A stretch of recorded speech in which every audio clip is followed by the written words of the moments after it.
Assalamualaikum, salam satu Nusantara. Bersua lagi dalam membongkar kisah sejarah dalam sejarah bangsa kita. Kali ini kami membawakan satu lagi topik menarik, yaitu pertempuran Bud Dajo, Perang Kawah Moro.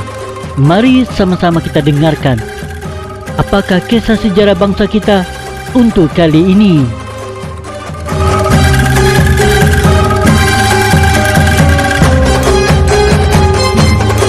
Pertempuran pertama Bud Dajo, juga dikenali sebagai pembunuhan Kawah Moro, adalah seorang melawan pemberontakan, tindakan yang diperjuangkan oleh tentara Amerika Syarikat terhadap Moro pada bulan Mac 1906, semasa pemberontakan Moro di barat daya Filipina. Adakah penghuni Bud Dajo yang memusuhi pasukan Amerika Syarikat dipertikaikan? Seperti penduduk di Pulau Jolo sebelum ini pernah menggunakan kawah sebagai tempat perlindungan semasa serangan Spanyol. Major Hugh Scott, Gubernur daerah wilayah Sulu di mana kejadian ini terjadi, menceritakan bahwa mereka yang melarikan diri ke kawah menyatakan mereka tidak berniat untuk berperang. Berlari ke sana hanya dengan ketakutan dan telah menanam beberapa tanaman dan ingin mengusahakannya. Gambaran sebagai pertempuran dipertikaikan kerana kedua-duanya kekuatan penyerang yang luar biasa dan korban yang sepihak. Pengarang Wick Hawley menulis, tanpa khayalan, Bud Dajo dapat disebut sebagai pertempuran. Mark Twain berkomentar, dengan cara apa itu pertempuran? Itu tidak mirip dengan pertempuran. Kami membersihkan kerja 4 hari kami dan membuatnya selesai dengan menyembelih orang-orang yang tidak berdaya ini. Beratus orang Moro yang lebih tinggi terbunuh daripada kejadian ini, yang kini dianggap pembunuhan beramai-ramai. Sebagai contoh, anggaran tertinggi penduduk asli Amerika terbunuh di pembunuhan ini. Cedera di bahagian lutut dan terluka adalah 300 dari 350. Angka kematian 85%. Sedangkan di Bud Dajo hanya ada 6 orang Moro yang terselamat dari kumpulan yang dianggarkan berjumlah 1000 orang. Angka kematian lebih dari 99%.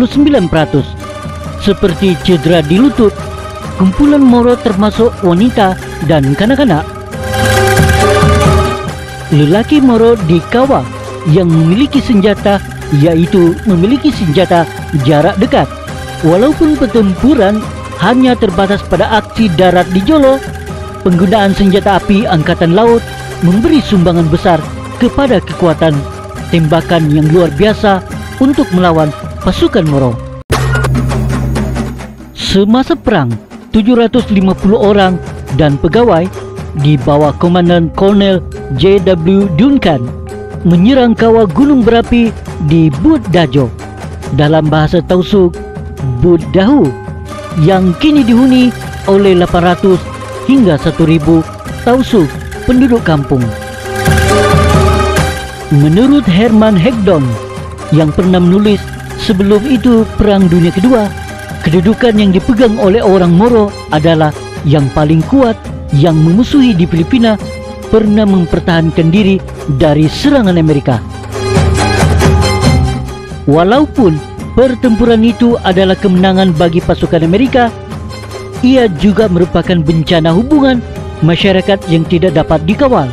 Sama ada pertempuran atau pembunuhan beramai-ramai, itu tentunya merupakan pertalian paling berdarah dari setiap pertikaian pemberontakan Moro. Dengan hanya 6 dari ratusan orang Moro yang selamat dari pertumpahan darah, anggaran korban di Amerika berkisar antara 15 terbunuh kepada 21 terbunuh dan 75 cedera.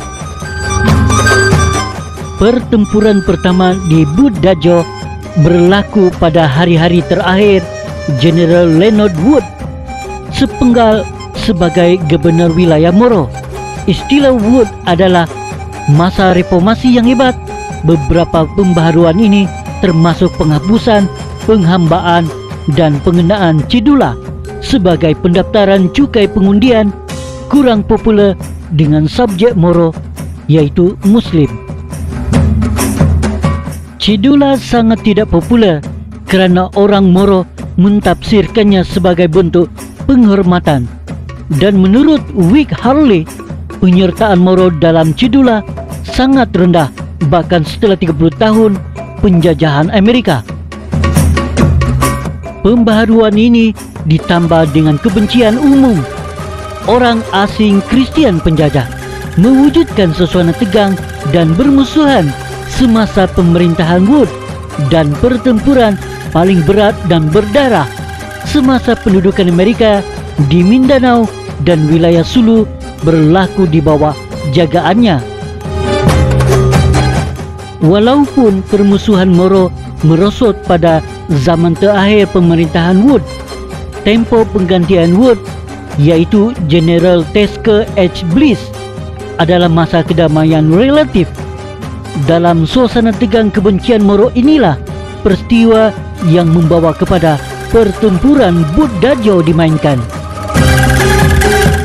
Menurut Herman Hegdron, orang Moro yang tinggal di Bud Dajo adalah sisa-sisa ragtag and bobtail dari 2 atau 3 pemberontakan.